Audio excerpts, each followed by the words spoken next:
요한복음 6장을 보면 예수님이 어떤 분인지를 우리에게 계시하고 계십니다. 우리가 사랑하고 믿고 따르는 예수님은 어떤 분인가? 2000년 전에도 큰 무리가 예수님을 따랐다고 그랬습니다. 지금 미국이나 전 세계적으로 전쟁 중에 있는 우크라이나에도 많은 크리스찬들이 있습니다. 전쟁 중에도 기도하고 예배하고 또 하나님 앞에 무릎 꿇는 모습을 유튜브로 가끔 보게 되는데 지구촌에 많은 사람들이 큰 무리가 예수님을 따르고 있습니다. 그런데 왜 예수님을 사람들이 따를까? 왜 예수님에게 사람들이 모일까? 그리고 주님 몸된 제단에 왜 사람들이 많이 모일까? 여러 가지가 있지만 요한복음 6장에서는 대여섯 가지로 압축할 수 있는데요. 첫째는 병을 고치는 예수님이에요. 이는 병인들에게 행하시는 표적을 범이라. 병들고 아픈 사람은 힘들어요. 선배 목사님 한 분이 목회를 잘 하셨어요. 근데 암에 걸렸어요. 큰 충격이에요.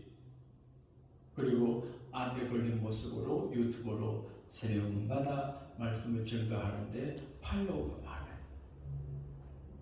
근데 어떻게 암을 이겨내고 있는지 말씀하는데 많은 암 환자들이 그 목사님의 메시지를 듣고 가이드를 받고 또 위로를 받는 것 같아요. 그러니까 요즘 이렇게 병원이 많고 약국이 많아도 병이 많아요. 2000년 전에는 의료가 발달되지 않는 시대이기 때문에 얼마나 병이 많았지 않겠습니까? 그런데 예수님은 의사도 아니신데 의과대학 졸업하지 않은데 병을 다 고쳐요.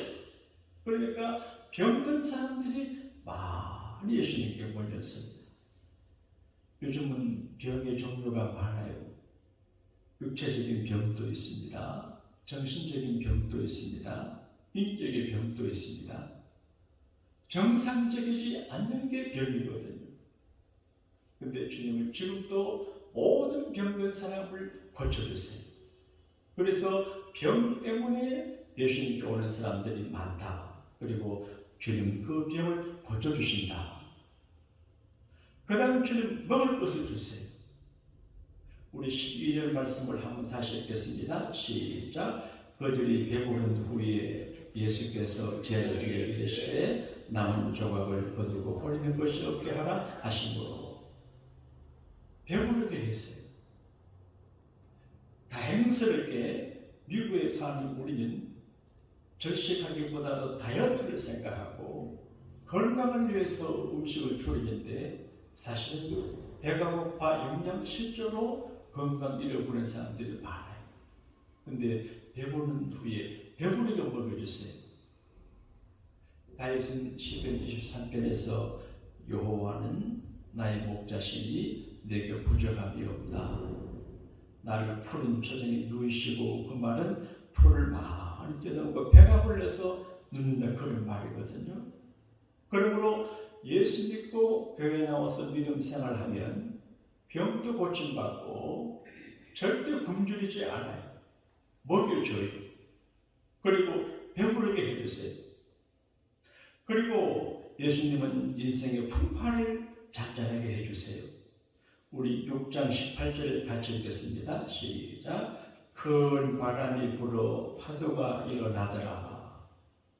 예수님의 제자들이 예수님 말씀 듣고 오병이어 기적을 행하고 잔치를 행하고 난 다음에 예수님 말씀에 순종해서 갈릴리 바다를 넘어져 가다가 큰 풍랑을 만나요. 마음의 풍랑이 일어나기도 해요. 가정의 풍랑이 일어나요. 가끔 미국도 또 이 지구촌에 풍랑이 일어나요. 그런데 풍랑이 일어날 때 예수님은 그 풍랑을 잠잠케 해주세요. 오늘 새벽에도 여러분 모두의 우리의 풍랑을 주님이 잠재워 주시기를 축복합니다. 그 다음에 영생하는 양식을 주세요. 6장 27절을 같이 읽어볼게요. 시작. 썩을 양식을 이용하여 일하지 말고 영생하도록 있는 양식을 이용하여 하라. 이 양식은 인자가 너에게 주리니 인자는 아버지 하나님께서 인주신 자니라. 우리가 양식을 위해서 일을 해요. 열심히 일해요. 먹어야 되니까. 그런데 썩을 양식을 이용하여 일하지 말라고 하는 말은 썩을 양식만을 위해서 일하지 말라 그런 말이에요. 그게 돈이에요. 그런데 돈을 벌어서 곡식을 거두는데 그 썩을 양식, 역시 육신의 양식을 얻기 위해서 노력해서 먹지만 결국은 썩어요. 돈도 썩고, 그리고 그 양식은 우리 몸은 썩게 돼요. 그래서 썩을 양식이 필요하지만 썩을 양식만을 위해서 일하지 말고 영생하는 양식이 있어요. Eternal life for food. 영생하는 양식이 있어요. 그래서 영원히 살게 하는 양식을 위해서 일을 하라. 그러므로 썩을 양식을 위해서 일하는 목적이 이제 영생하는 양식과 연결이 되게 해요. 내가 돈을 벌고 직장 생활하고 수고하고 장사하고 이 모든 것들이 이것을 뛰어넘어서 영생케 하는 양식을 위해서 일해 주는데 이 양식은 인자가 준, 그리고 예수님이 영생하는 양식인데 영생하는 양식인 예수님을 먹으라 그런 이야기죠. 자, 40절 말씀을 같이 한번 읽겠습니다. 시작. 내 아버지의 뜻은 아들을 보고 믿는 자마다 영생을 얻는 이것이니 마지막 날에 내가 이를 다시 살리리라. 그리고 48장에도 같이 읽겠습니다. 시작. 내가 곧 생명의 떡입니다. 그래서 예수님은 나는 생명의 떡이고 참된 음료다. 나를 먹고 마시는 자는 배고프지 않고 그 배에서 생수의 강이 흘러나온다. 그래서 예수님이 참된 양식이에요. 현실적으로 성찬의 떡을 먹고 성찬의 잔을 마실 때 그 사람이 영생하는 사람이 되고, 말씀이신 예수님의 말씀을 우리가 떡으로 먹고 성령의 생수를 마시면 우리가 영생하는 사람이 되는데, 마지막 날에 내가 이를 다시 살리리라. 44절 같이 읽겠습니다. 시작. 나를 보내신 아버지께서 그러지 아니하시면 아무도 내게 올 수 없으니 오는 그를 내가 마지막 날에 다시 살리리라. 우리가 여러 가지 소망을 가져요. 그런데 모든 소망은 썩어요. 희망도 영광도 권력도 부여도 썩어 땅에 묻히지만 마지막 날에 그날에 다시 살려내시는 거예요. 이게 소망이에요. 우리가 누구나 세상에 열심히 살아요. 그리고 죽고 땅에 묻혀요. 근데 예수님께서 다시 오시는 그날, 부활의 그날에 다시 살려낸다는 거예요. 이게 우리의 마지막 소망이에요. 나는 다시 살리라. 나는 다시 부활하리라. 이게 말씀이에요. 근데 중요한 것은 모든 사람이 사는 게 아니라 주님이 이끌어주는 분이에요. 목회를 하다가 보게 되면 참 이상함을 느낄 때가 많아요. 아무나 교회 와서 아무나 예수 믿는 것이 아니고, 하나님께서 이끌지 아니하시면 교회도 못 오고 예수도 못 믿는 것을 알 수 있어요. 또 교회 온다고 다 예수 믿는 게 아니에요. 어떤 아주머니가 이제 어려운 상황에 빠졌어요. 그 동네 예수 믿는 분이 그분을 전도했어요. 근데 처음 교회 가서 앉아있으니까 가슴이 답답하고 불편하고 아주 오바에 살 것 같고 힘들더래요. 그래도 체면이 있는데 끝까지 참다 보니 어느 순간 편안해지고 마음이 시원해지고 그렇게 불편한 게 없어지더래요. 그래서 이제 그분이 전도받아 예수 믿은 분인데 예수 믿고 곧 새벽 기도를 시작하고 열심히 믿어요. 근데 전도 한 번은 새벽 기도를 안 가는데 이분이 그분한테 가가지고 새벽 기도 가자고 그랬대. 시험을 보는데 안 가려 그러니까 예수 믿으면 똑바로 믿으라고 이래서 모시고 다녔대. 새벽에 수킬로를.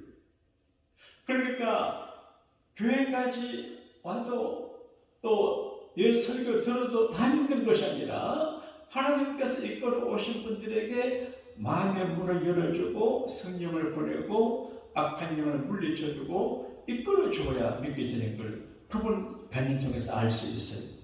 오늘도 예수님께서 말씀하시기를 자 다시 44절 읽겠습니다. 시작. 나를 보내신 아버지께서 이끌지 아니하시면 아무도 내게 올 수 없으니 오는 그를 내가 마지막 날에 다시 살리리라. 예수님께서 한 번은 제자들을 보시고 둘을 봐라. 보리가 누리지 이거 추수할 때가 됐지. 그런데 현실적인 보리밭이고 영적으로 말씀하세요. 추수할 것은 많대. 일꾼이 적으니 주인에게 추수할 일꾼들을 많이 보내어 달라고 하라. 그러니까 추수할 일꾼을 하나님이 쏘시고 하나님이 보내줘요. 우리 한번 따라합시다. 주여 좋은 추수꾼들을 많이 보내주세요. 그런데 이 모든 것의 첫 출발이 뭐냐? 우리의 부족과 모자람과 결핍을 주님이 해결하시는데 이 보리떡 5개 물고기 2마리를 가지고 이제 기적을 행하셨는데 이게 마태복음, 마가복음 모든 복음서에 다 기록이 되어 있어요. 근데 이걸 잠깐 생각하고 말씀 마무리하려고 그러는데요. 자, 다시 요한복음 6장 첫 페이지를 한번 보시겠습니다. 예수님께서 산에 올라가셨어요.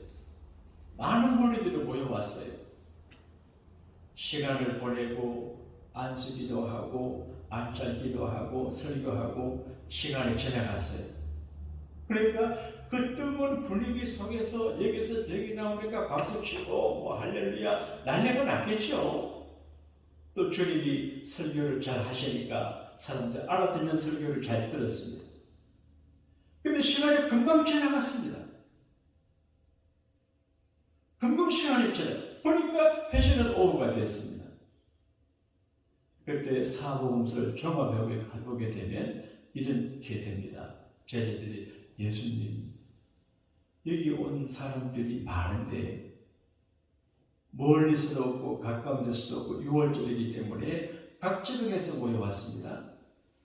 이들이 멀리서 없고 피곤하고 배고픕니다.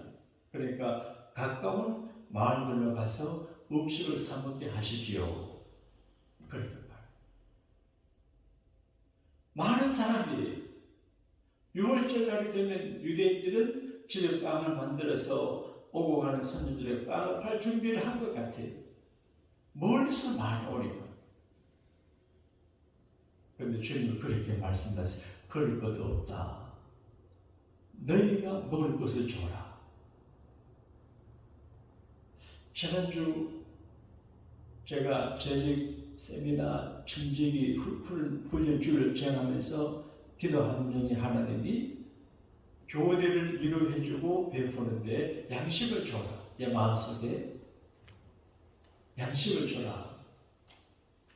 그래서 교회가 교우들에게 뭔가 주기를 주님이 말씀하세요. 뭘 주지? 그러니까 제일 좋은 게 쌀이에요. 쌀. 지금 전 세계적으로 우크라이나가 곡창지대인데 전쟁나무로 곡식값이 막 올라가는데 앞으로 큰 농사하는 사람들이 큰 부자가 될 것 같아요. 여러분 농장을 사가지고 농산나무로 대박 날 것 같아요. 그래서 어떻게 주지? 이 가끔 교우들에게 교회에서 뭔가 베푸는데 볼펜 한 점을 갖다 거 주지 말고 줘라. 근데 쌀, 양식, 양고기 양식이 많잖아요. 그래서 우리 목사님들 의논해가지고 급히 쌀을 사가지고 양식을 주니까 좋아해요. 근데 그러니까 쌀을 준다 그러니까 많이 남아 계시더라고. 오이. 네? 저녁 같으면 태반전에 가는데 많이 남아 계셨어. 그럼 앞으로는 오후 집회할 때마다 쌀을 줄 생각이에요. 근데 그게 양식이 중요하거든요. 쌀은 귀하거든요. 그래서 제가 신랑을 갈 때 가끔 뭘 사가지고 가지 참 고민이 돼요. 근데 앞으로는 통일을 합니다. 이 집에 가든 저 집에 가든 쌀을 한 포 가지고 간다.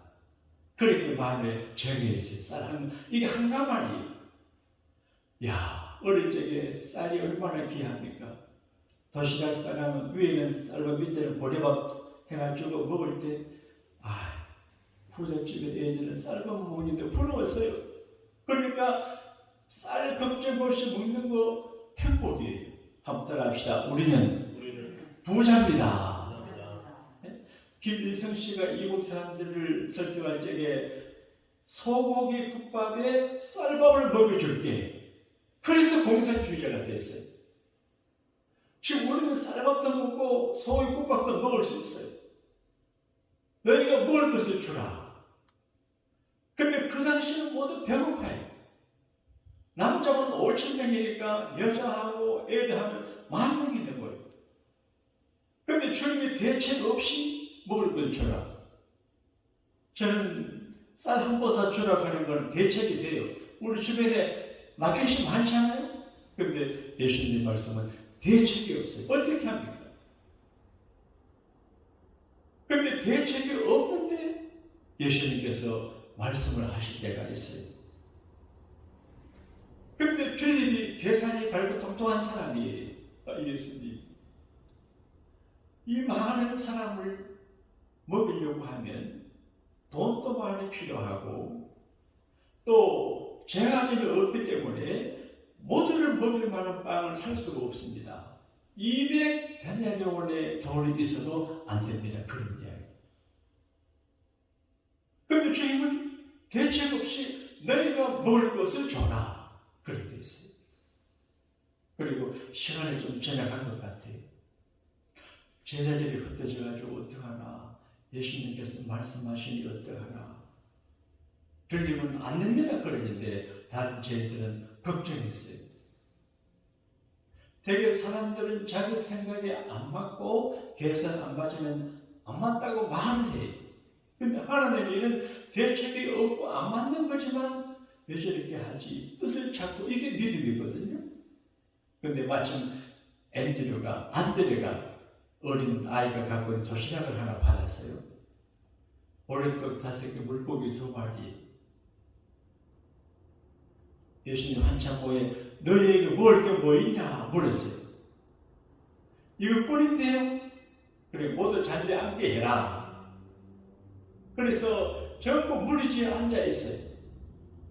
무리지어 앉아 있는 사람들에게 예수님께서 이제 먹이려고 그러시는데 제가 집에서 빵을 갖고 온 게 아니고 어린 소년이 안들에게 드린 그 받은 빵 5개, 물고기 2마리를 가지시고 기적을 해갔어요.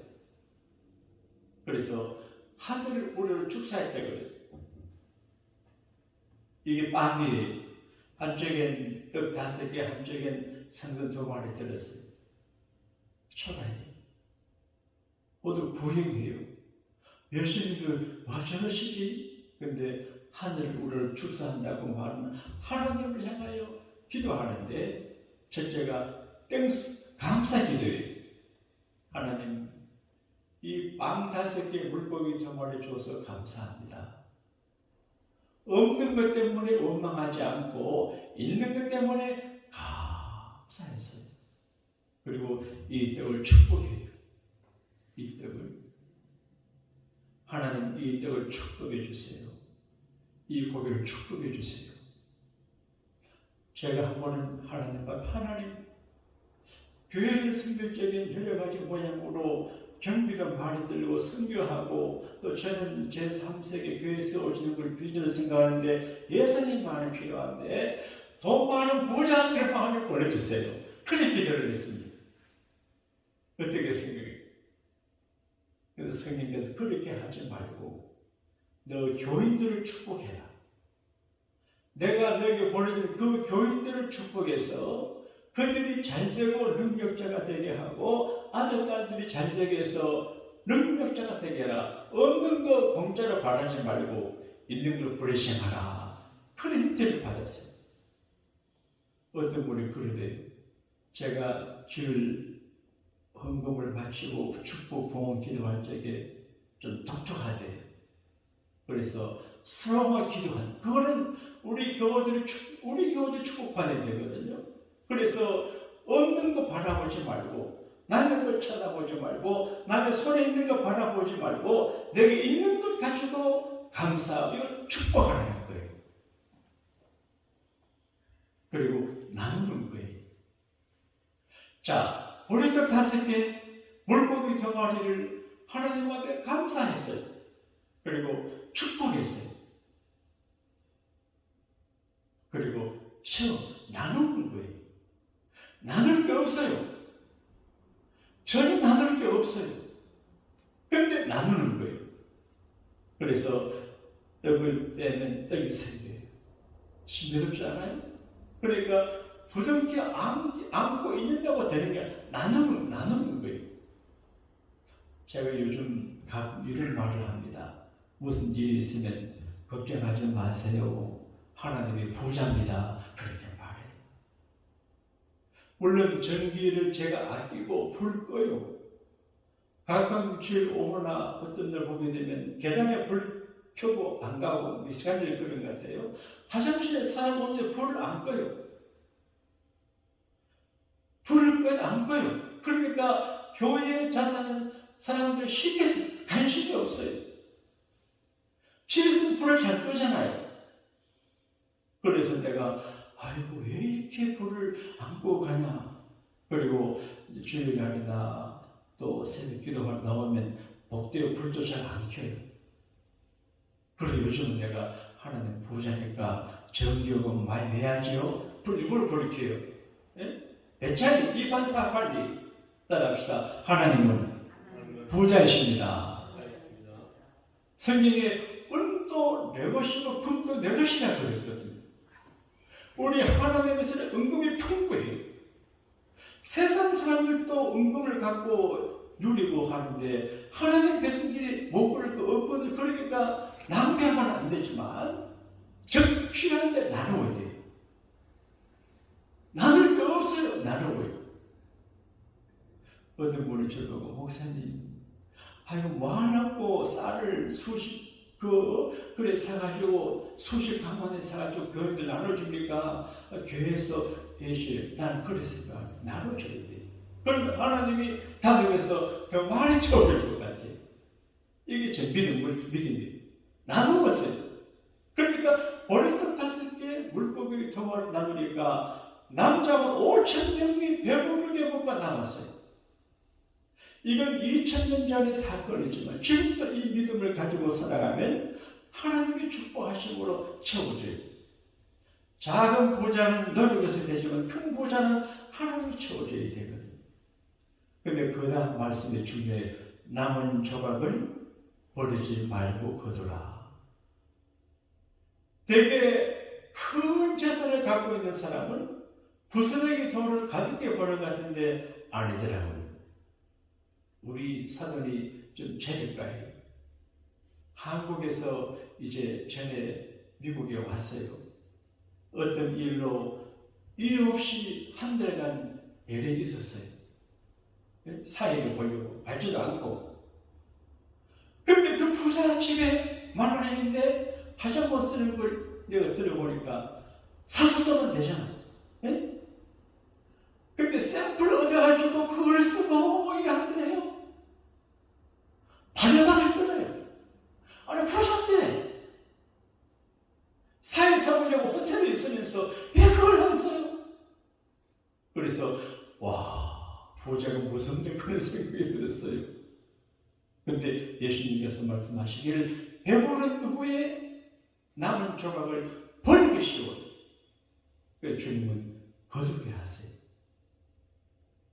부스러기 작은 것 하나님을 거두어서 지키고 영원하게 낭비가 없게 하는 이를 가르쳐줘요. 오늘 요한복음 6장에는 멋진 예수님이 나와요. 특별히 우리 풍랑을 잠재워주고 영생하는 떡을 먹게 하고 주께 이끌게 마지막에 다시 살려주지만 오늘 살아가는 우리에게 영적으로 육적으로 허비진 배를 배부르게 해주실 줄로 믿습니다.